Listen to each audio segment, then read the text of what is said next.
one of my theories is that in the future, human interaction, human connection will become a real premium. When everything becomes robotic, you'll be able to go into McDonald's and whatever restaurants and just like be served your food by a robot, and there'll be no humans around. But you'll go to a nicer restaurant and you'll meet a human who will give you your food, will tell you about the food, and you'll get that kind of nourishment of connection. But if we're not careful, we'll lose the ability to like nurture that in our own life, because we just spend our time on these little devices. And I feel like I see it with people where we've narrowed our attention. We narrow very easily into just like the thing we're thinking in our mind or the thing we're paying attention to. And we miss like being broad and looking out and noticing other things for our awareness. Our awareness kind of hones in on like overthinking, anxiety, worries, without actually being able to like look up and go, oh, actually, there's a lot more going on in my life. And I think this is kind of part of the smartphone life that's happening, but it's also damaging this way in like socializing and not becoming too drilled down into like, oh, I said something that might not be great.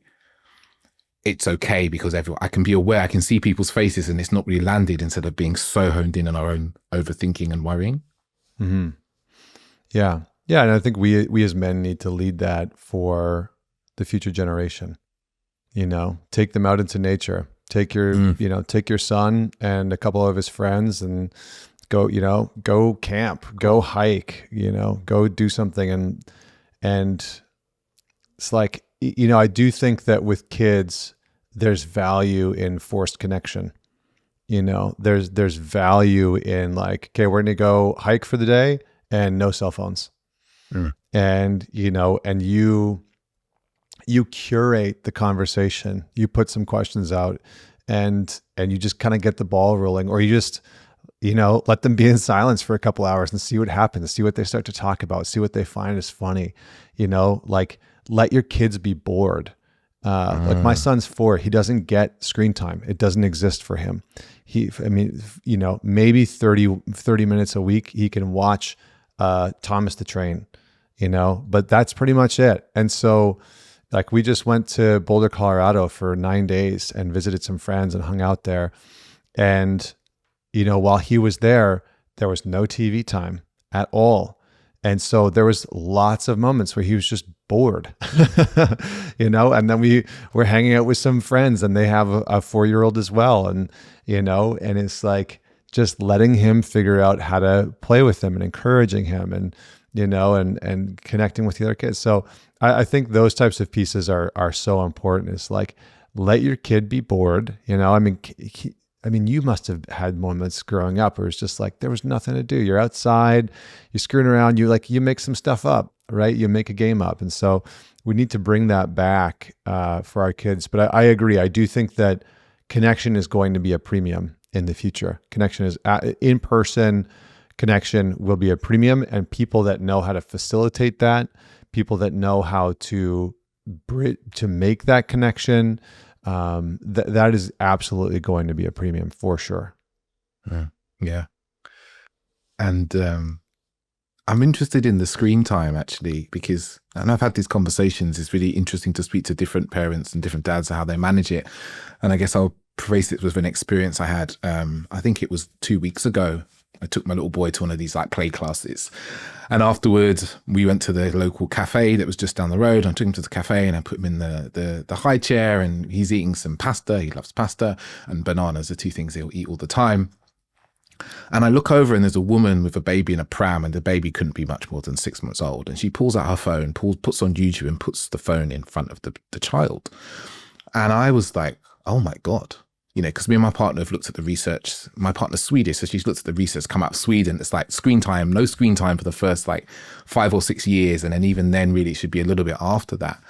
And then I just add on, I remember seeing a comment on Instagram and the woman was like, how am I meant to do anything with my 6-month-old if I can't put him in front of the TV?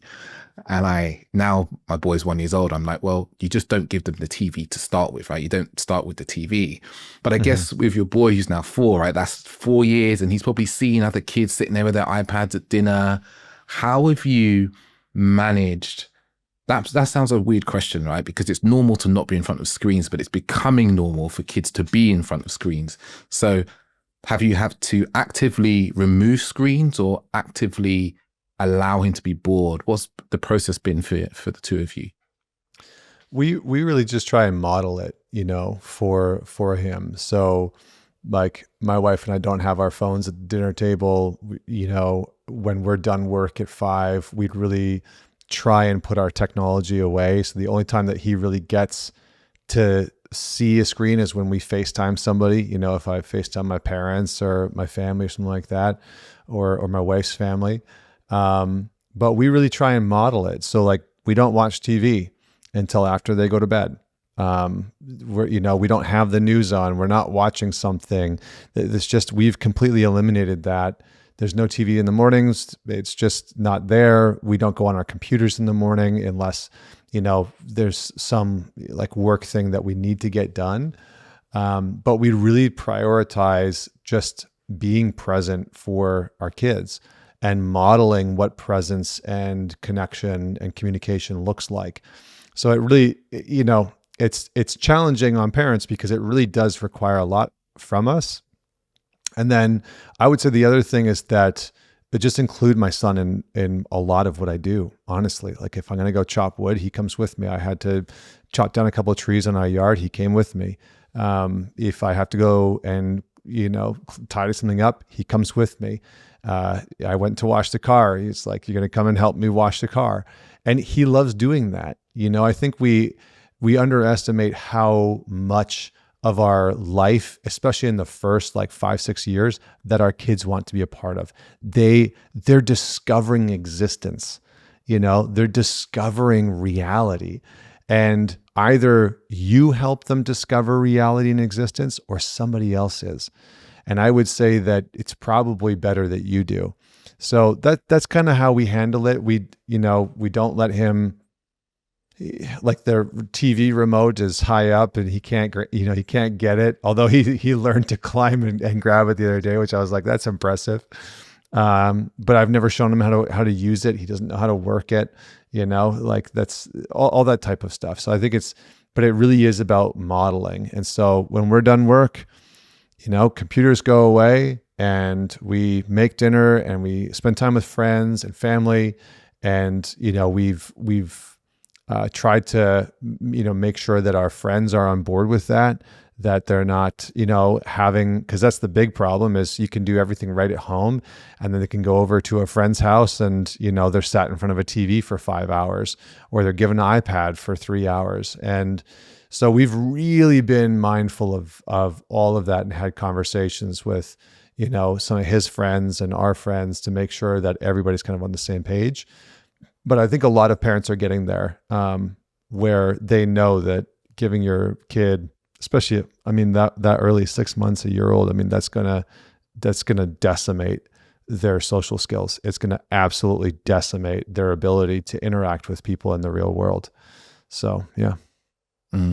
It kind of mimics something. I was listening to a book that a somatic therapist recommended to me, and I always remember one of the part of the book that she was talking about.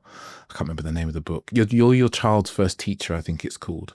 And she was saying how your children just basically want to follow you. They want to do the things that you're doing. So just bring them in get them involved. She was talking about if you're cooking some food, put the stuff down on a lower table and let them like pretend to kind of help you, like bring them involved in your world and don't put them somewhere else for them to play with a thing that's outside of you. So that they start to learn about the adult world through the experiences with you and how important that is for them, like you said, to explore. And it's something I really... I was just going to say, like, my son washes the dishes, loads the dishwasher, helps to make dinner, and I'm not like putting him to work. He's collaborating, he's helping out. When I go and shovel the sidewalk in the winter, he's got his own little yellow shovel and he wants to do that too. Right. And so it really is like competency creates confidence, period. Full stop. If you want to raise confident young men or women, help them be competent, help them be good at things. And, again, this can be challenging. It can be hard as a parent to really teach competence in a kid when you want them to get it right, or you don't have a lot of time, or you're lacking patience. Like I get it. It's being a parent it's challenging. And it's also incredibly rewarding when they start to get it. Like I had to teach my son this method because he kept, I swear to God, he was doing it on purpose just to like annoy the living shit out of me. My son knows where the button is inside of me, basically, that like hits the frustration button. He knows where that button is. But he kept putting his shoes on the wrong feet, just like somehow every time. I was like, how do you put them on the wrong feet every time? Like that's almost amazing, but I think either he was doing it on purpose or he just didn't know and he's waiting for me to teach him. And so I gave him this little method, it's like step 1, we do this. Step 2, we do this. Step 3, we do this. And I was like, can we do these 3 things every single time? And since I showed him that, and over the course of 2 days, I was like, do the method, do the method, do the method. Now he puts his shoes on the right feet every single time. And he comes to me, he's like, look, Dad, I put them on the right feet. Look, they're on the right feet. And he's so proud of himself, right? So it's these types of things that especially with young boys and young men, there is something about being competent and capable that we deeply crave. And so you really have to spend a good amount of time and energy and attention in being able to teach and develop competency within the future generation. Because a lot of the men that I work with, part of their wounding is I didn't get taught that competency.